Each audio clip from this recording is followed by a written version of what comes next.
Okay, so I'm out on Park Street here. It's all iced over and stuff. Oh shit, and here comes the car. But yeah, I'm just going to show you quick what's happening here. I put my foot through. I don't know if you can hear that, but it's... Oh shoot, that's the police. But yeah, it's braking right there. Okay, good, the police officer went away.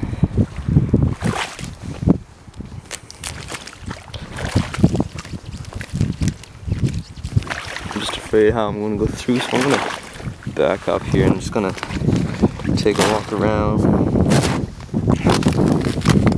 Yeah, so yeah, in case you haven't known, this is the effect of a small ice storm we just had.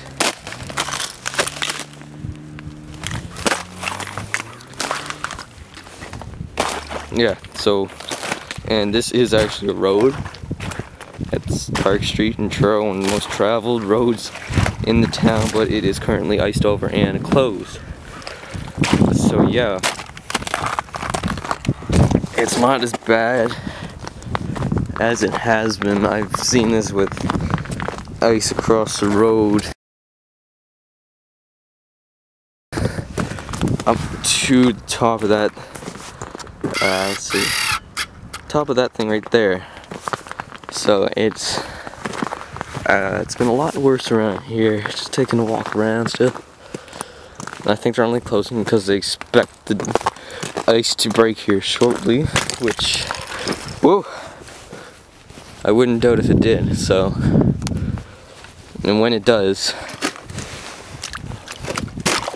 you can see how deep it is here right now. It's not a lot of ice, but it's fun breaking this.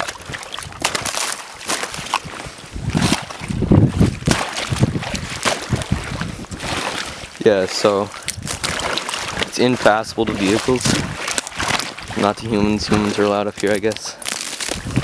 Oh, that's pretty cool. Just broke the whole ice. Yeah, getting out of there. So yeah, this is Park Street in Truro, closed due to water and ice. Oh shoot, breaking behind me now. I'm literally walking, or skating, I guess you could say, on this ice.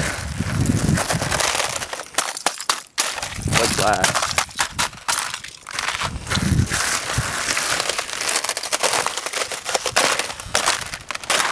So yeah, if I was to be here right now and the ice decided that it was no longer going to keep the water in the river, I would essentially be screwed because it comes really fast. So yeah, I'm gonna head back now because it's getting really cold out here. So yeah, thanks for watching.